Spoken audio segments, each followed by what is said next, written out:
Me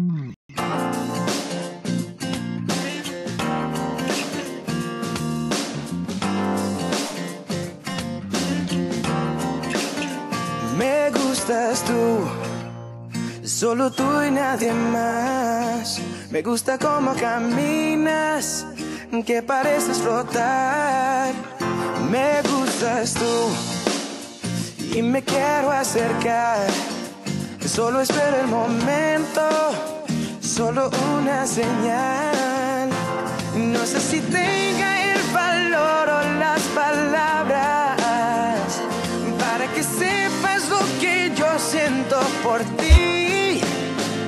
Me gustaría darte el cielo, me gustaría darte el mar, iluminar con las estrellas tu silueta al caminar.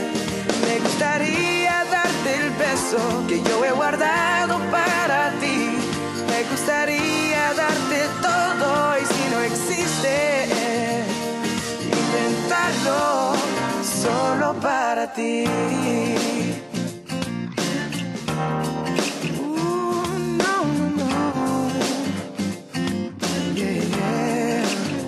Me gustas tú, no lo puedo evitar.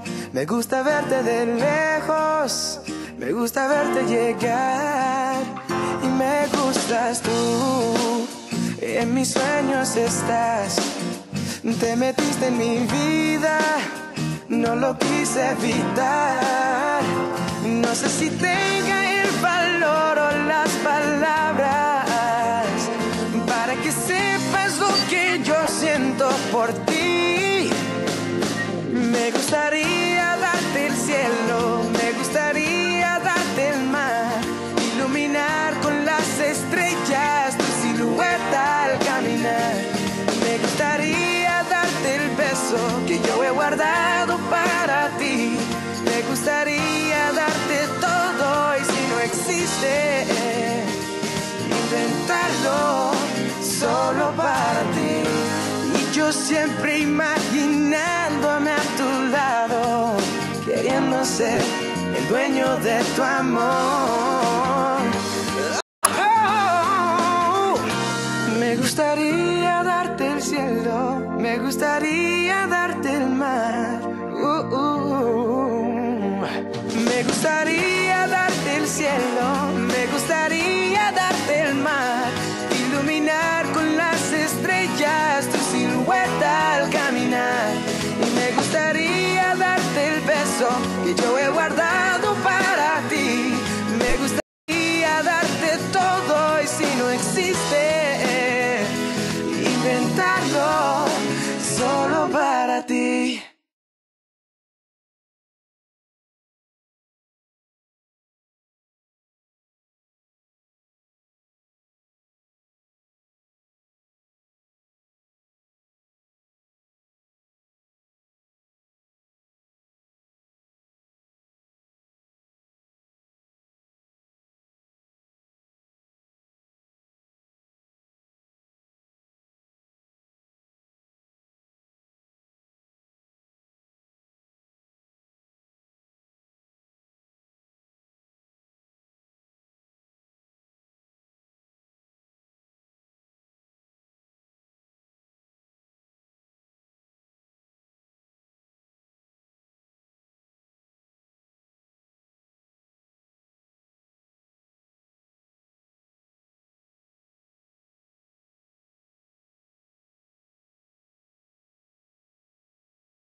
Camtasia Studio 7.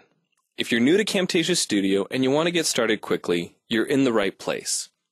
We encourage you to watch this 5-minute video to learn the basics of using the editor, including how to navigate the timeline, make some basic edits, and add special effects.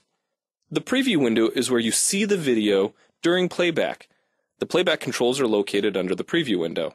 In fact, the video you're watching in the preview window is a sample project playing directly from the timeline you see below. After you watch this video, we hope you take some time to practice what you've learned using the content on the timeline. So let's start with the timeline. This is where you assemble and edit your videos. At the top of the timeline, tick marks represent time in terms of minutes and seconds. When building a video, you'll work in a horizontal manner, beginning from the left and moving sequentially through time towards the right. To make precise cuts and selection, use the zoom slider to magnify the view of the timeline. And when adding elements to your video, such as a call-out or audio clips, these are placed on different tracks. Tracks are created automatically, when you need them, when elements are added to the timeline. So depending on your video, you may be working with several tracks at one time. To change the position of an element on the timeline, just drag it. To change the length of an element, drag the edges in either direction. An important part of the timeline is the playhead. The playhead moves the timeline and indicates the current frame displayed in the preview window. To view your video, click play in the preview window. Notice how the video and the timeline's playhead stay in sync? Click anywhere on the timeline and the playhead moves to that point. The green section of the playhead is called the in point. Click and drag the in point to make the beginning of a selection. The red section of the playhead is called the out point. Just click and drag the out point to make the end of a selection. To bring the sections of the playhead back together, double-click the gray playhead. To split a video clip, position the playhead at the desired location and click the split button. And if you want to remove a portion of your video, make a selection with the in and out points, then click the cut button. If you make a mistake while editing, click the undo button. Next, we'll look at the clip bin and the library. The clip bin holds recordings, audio files, images, and title slides being used in the project you're currently working on. Then there's the library. It stores video clips, intros, callouts, title slides, and other elements that you want to use from project to project. The library is also pre-populated with professional animations, music, sound effects, and other content you can use in your video for free. To add your own clips or video sequences to the library, make a selection on the timeline, right-click, and choose Add to Library. To include clips and other elements in your video, drag them from the clip bin or library and drop them onto the timeline. The tabs located above the timeline are task pages used for adding and editing special effects. You can add callouts to emphasize a key point. You can insert a transition between clips for a professional look. Apply zoom and pan effects to focus on important details. And draw attention to the cursor by changing the color, size, and more.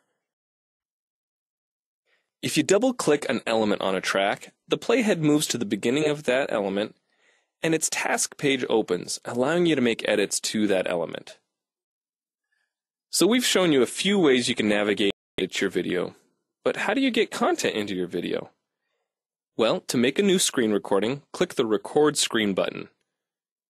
If you already have an audio or video recording to use, click the Import Media button.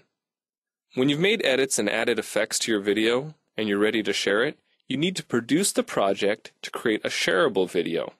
Click the Produce and Share button, step through the wizard, and Camtasia Studio creates a viewer-friendly, shareable MP4 file ready to upload to screencast.com, your blog, or a website. Well, it's time for you to try Camtasia Studio out for yourself using the content on the timeline. The help file in Camtasia Studio will help you use each of the Camtasia Studio features and applications.